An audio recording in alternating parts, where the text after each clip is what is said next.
60 ஆண்டுகளுக்கு மேலாக இந்திய விமானப்படையில் பெரும் பங்கு வகித்த MiG-21 வகை போர் விமானங்கள் விடைபெறும் நிகழ்வில் பாதுகாப்புத்துறை அமைச்சர் ராஜ்நாத் சிங் உரையாற்றி வருகிறார். அதன் காட்சிகளை நாம் பார்த்தோம். और अन्य प्रोग्राम्स में यह आत्मविश्वास भरने की जरूरत है कि भारत हर चुनौती का मुकाबला कर सकता है और हर चुनौती पर भारत विजय प्राप्त कर सकता है। आज हमारे डिफेंस इकोसिस्टम में रिमार्केबल बदलाव हो रहा है। हमारी research labs, academia, defence PSUs, private sector और हमारे यूथ, हमारे स्टार्टअप, हमारे साइंटिस्ट, यह सब मिलकर बदलाव की इस गाड़ी को तेजी से आगे बढ़ा रहे हैं। साथियों, आज का दिन हमें यह भी याद दिलाता है कि हमें अतीत को तो सम्मान देना ही है, साथ ही साथ भविष्य की ओर कदम भी हमको बढ़ाते रहना है। पुराने साधन भले ही आज सेवा के बाहर हो जाएं, लेकिन हमें ध्यान रखना है कि उनकी लेगेसी हमेशा प्रेरित करती रहे। MiG-21 ने हमें यह सिखाया है कि बदलाव से घबराना नहीं है, बल्कि उससे नई ऊर्जा लेकर हम सभी को आगे बढ़ना है। हम तो इस भाव को लेकर चलने वाले लोग हैं कि तंत्र है नूतन भले ही। हम इस भाव को लेकर आगे बढ़ने वाले हैं कि तंत्र है नूतन भले ही, चिर पुरातन साधना। यानी हमारे पूर्वजों ने हमें दर्शन दिया कि साधना यानी मूल भावना और आदर्श ये शाश्वत होते हैं, मिटते नहीं हैं, ये कभी समाप्त नहीं होते हैं। उन्हें प्रकट करने के लिए जो साधन यानी तंत्र और उपकरण हैं, यह सब तो समय के साथ बदलते रहते हैं।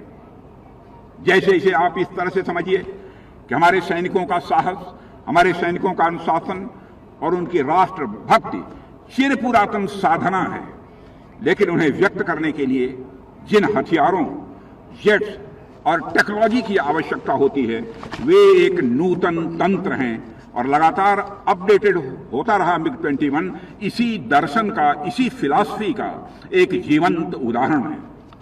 अंत में मैं उन सभी पायलट्स, टेक्नीशियंस, ग्राउंड स्टाफ और इससे जुड़े एशियल के समस्त इंजीनियर्स और अन्य स्टाफ को भी हृदय से नमन करता हूं, जिनकी मेहनत, समर्पण और साहस ने MiG-21 को भारतीय वायुसेना की आत्मा का हिस्सा बनाया है।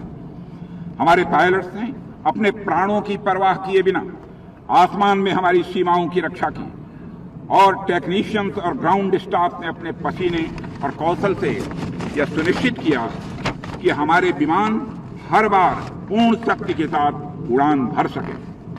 आज जब हम इस गौरवशाली अध्याय को विदा कर रहे हैं, तो यह उन अनगणित नायकों को भी स्मरण करने का क्षण है, जिनके त्याग ने इस मशीन को एक जीवंत विरासत बना दिया है। उनका योगदान हमेशा हमारी राष्ट्रीय स्मृतियों में सदैव अमर रहेगा।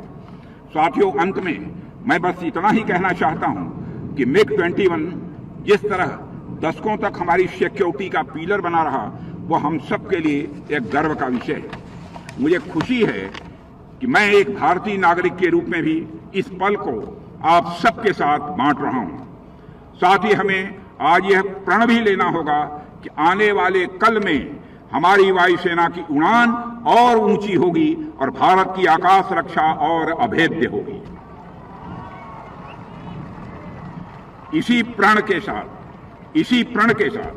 MiG-21 को विदाई देते हुए और उसके प्रति हृदय से श्रद्धा और कृतज्ञता व्यक्त करते हुए यहीं पर मैं अपनी बात समाप्त करता हूं। एक बार बोलिए भारत माता की, और तेज आवाज आनी चाहिए, भारत माता की, और तेज, भारत माता की। धन्यवाद।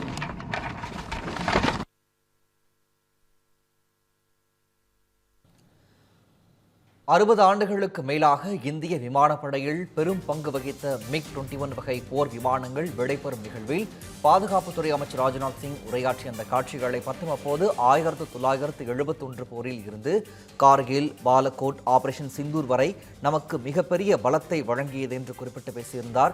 மேலும் அவர் பேசியவற்றை பின்னர் வரும் செய்தி தொகுப்பில் விரிவாக பார்க்கலாம்.